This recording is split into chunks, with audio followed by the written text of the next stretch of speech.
पहले चरण का आज से नॉमिनेशन फाइल जो करने का प्रक्रिया है वो शुरू कर दी गई है। आज आज पहला दिन है और आज एक कैंडिडेट हमारे साथ हैं। उन्होंने पहला आज नॉमिनेशन जो फॉर्म होता है वो उन्होंने खरीदा है। सचिदानंद जी है, पहले भी इन्होंने नॉमिनेशन किया था लेकिन किसी कारणवश नॉमिनेशन जो है पिछले बार वो रद्द हो चुका था। ये फ्रीडम फाइटर परिवार से जुड़ते हैं, सीधे इनसे जुड़ते हैं और ये जानने का प्रयास करते हैं कि किन मुद्दों पे आप चुनाव लड़ेंगे, क्योंकि कई सारे दल यहाँ पे अपने प्रत्याशी उतार रहे हैं। तो क्या रहेगा मुद्दा आपका? सबसे पहले आपके फ्लो के माध्यम से आपको और पूरे क्षेत्र की जनता को हार्दिक अभिनंदन है। और हम मुद्दा अगर आप देखेंगे तो जब से हम होश संभाले हजारीबाग में हर मुद्दे की लड़ाई लड़े, चाहे रेल के लिए लड़ाई लड़ना हो, छड़वा डैम गहरीकरण के लिए लड़ाई लड़ना हो, रोड में गड्ढे हो अगर उसके लिए लड़ाई लड़ना हो, टोल नाका फ्री करवाना हो उसके लिए लड़ाई लड़ना हो। और ये कि देखे होंगे कि एक पार्क है यहाँ पे, सिमशन पार्क था, वो सिमशन के नाम से रखा गया था, जो शहीद जयमंगल पांडे और नादिर अली खां को क्रूरतापूर्वक 150 भारतीय सैनिकों को फांसी दिया, उसके नाम से विधायक जी बनवाए थे। तो उसके लिए हम लड़ाई लड़े। तो आज परिवर्तन होकर जिला परिषद ये हो गया, तो हम लगातार लड़ाई लड़े। यहाँ पे अपराध के बढ़ते ग्राफ को लेकर के हम साइकिल यात्रा तक 25 किलोमीटर किए और प्रशासन को हमने चेतावनी दिया कि आपके क्षेत्र में अगर इस तरह से ग्राफ बढ़ता है तो हमारे लोग सुरक्षित नहीं हैं। तो इस तरह के कई एक लड़ाइयाँ हम लड़े अगर लगातार आप बात करेंगे। और राजनीतिक जो मेरा पृष्ठभूमि है वो करीब करीब 28वां साल हो गया मेरा। हम विद्यार्थी परिषद से राजनीतिक शुरुआत किए हैं, कॉलेज मंत्री, नगर मंत्री, आरएसएस के कई एक शाखाओं में गए, भारतीय जनता पार्टी में रहे।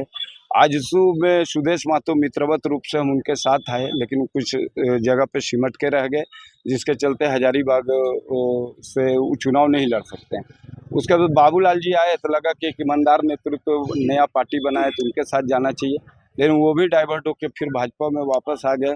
तो जो जुझारू जूझते आए हैं, जो हम लोग को कहीं न कहीं लगता था कि कभी न कभी एक मौका मिलेगा और क्षेत्र की जनता के लिए हम खड़ा हो पाएंगे, तो वहाँ हम एकदम अपने आप को पाते थे कि आप जूझते रहिएगा पार्टी में और उसके बाद आपको लास्ट में क्या होगा, कोई पूंजीपति आएगा और पूंजीपति आने के बाद वो टिकट ले आएगा किसी भी दल से, और छोटे दलों का ये है कि आप राष्ट्रीय दलों में कुछ समाहित हो जाता है। तो हम लोग जिसे जो जूझने वाले हैं, भविष्य में चाहते हैं कि शहर में कुछ हो, हम राजनीति को अलग दृष्टिकोण से देखते हैं। वो बैनर एक अलग है, लेकिन हम हजारीबाग को जब देखते हैं तो आज भी यहाँ गड्ढा मिलेगा रोड में। आप जिस पूर्व पश्चिम उत्तर दक्षिण जाएंगे तो रोड मिलेगा गड्ढा में। अभी हम हाल फिलहाल में भी उसके लिए हम किए थे, तो मिट्टी भरा गया है।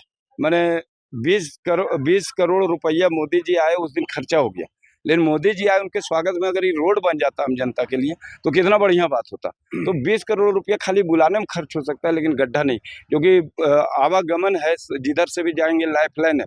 कोई बड़का गांव जाती है, कोई चतरा तरफ जाती है और कोई रांची पटना रोड जाता है, और सदर विधानसभा का लगभग क्षेत्रों का उसी रूट में सारे के सारे आज भी गड्ढे पड़े हुए हैं। लेकिन सबसे बड़ी बात एक चीज और है कि 2000 जैसे झारखंड अलग हुआ है 2000 से 3 टर्म भाजपा रह चुकी है, 2 टर्म कांग्रेस की यहाँ पे के विधायक थे। तो क्या लगता है उसके वो जहाँ पे जिस तरह से राजनीति करते हैं और आप निर्दलीय चुनाव लड़ रहे हैं, तो दोनों में किस तरह से जनता आपको चुनेगी? सर, अगर भाजपा भी आई, कांग्रेस भी आई, हमको एक चौक चौराहा का सुंदरीकरण बढ़िया से बता दीजिए, डिवाइडर बता दीजिए, ट्रैफिक व्यवस्था बढ़िया बता दीजिए, आम जन के लिए सुलभ होने वाला कोई प्रत्याशी बता दीजिए, जो विधायक और सांसद बता दीजिए। सब तो आए हैं और जो 5 साल का आप उनका कार्यकाल देखेंगे तो जितना यहाँ का संपत्ति है उस पर उनका अधिकार है, ठीक है। हम सिर्फ जनता के लिए आए हैं। मेरा आज तक का कोई रिकॉर्ड नहीं है हम किसी से पैसा लिए हैं, कोई बिजनेस करते हैं। हम सिर्फ जनता के लिए सुलभ हैं। हमारे पास जो भी व्यवस्था, हम जनता के पास, जो जनता हमारे पास आती है हम उसी व्यवस्था में थोड़ा बहुत जो काम कर पाते हैं करते हैं, और लोग विश्वास के साथ हमको सहयोग करते हैं। एक सबसे बड़ा मुद्दा है, क्योंकि मनीष जायसवाल की बात करें, वो यहाँ पे पहले विधायक थे, सदर में ही थे जहाँ से आप निर्दलीय चुनाव लड़ने वाले हैं, फॉर्म आप भरेंगे। तो यहाँ पे एक बड़ा मुद्दा है एयरपोर्ट का, तो इसको लेके किस तरह से लड़ाई लड़ेंगे, क्योंकि मनीष जायसवाल अब तो सांसद बन चुके हैं। जयंत सिन्हा उड्डयन मंत्री थे, उस समय हम इसका आंदोलन किए थे, तो 4-5 ईटा ला के शिलान्यास करके बताए कि आएंगे। हम आज आंदोलन किए और दूसरे दिन ये घोषणा हुआ था। और जब रेलवे के लिए हम जिस पहला लड़ाई लड़े तो पटना से लेकर के आप बरकाकाना तक वो पहला ट्रेन यहाँ पर मिला था, वो मेरे आंदोलन के बाद मिला। तो कहने का मतलब ये है कि अगर व्यवस्था के अनुरूप आप देखेंगे तो इन लोग का कोई वर्क नहीं। चलिए, बहरहाल कई सारे मुद्दे हैं इनके जहन में हैं। अगर ये विधानसभा चुनाव यानी लड़ना चाह ही रहे हैं, फॉर्म इन्होंने खरीद लिया है, ये नॉमिनेशन फाइल करेंगे और बड़े तामझाम के साथ फाइल करेंगे, क्योंकि ये फ्रीडम फाइटर्स के परिवार से ताल्लुकात रखते हैं। अब देखने की बात ये होगी कि 13 तारीख को जब यहाँ पे मत का उपयोग जनता करेगी तो इनको कितना वोट मिलेगा। मैं पीयूष मिश्रा फॉलोअप के लिए हजारीबाग। खाली दिन बीत रहा है, जॉब तो मिल नहीं रहा है। सही है बे, सरकारी पैसे से पूरा मजा कर रहा है। ये उधार का ढूंढा भाई। पर जेएमएम वालों ने तो कहा था कि हर एक ग्रेजुएट को 5,000 और पोस्ट ग्रेजुएट को 7,000 देंगे। तुमको नहीं मिला? नहीं, तुमको? हमको भी नहीं मिला। हमें तो नहीं मिला, आपको मिला क्या?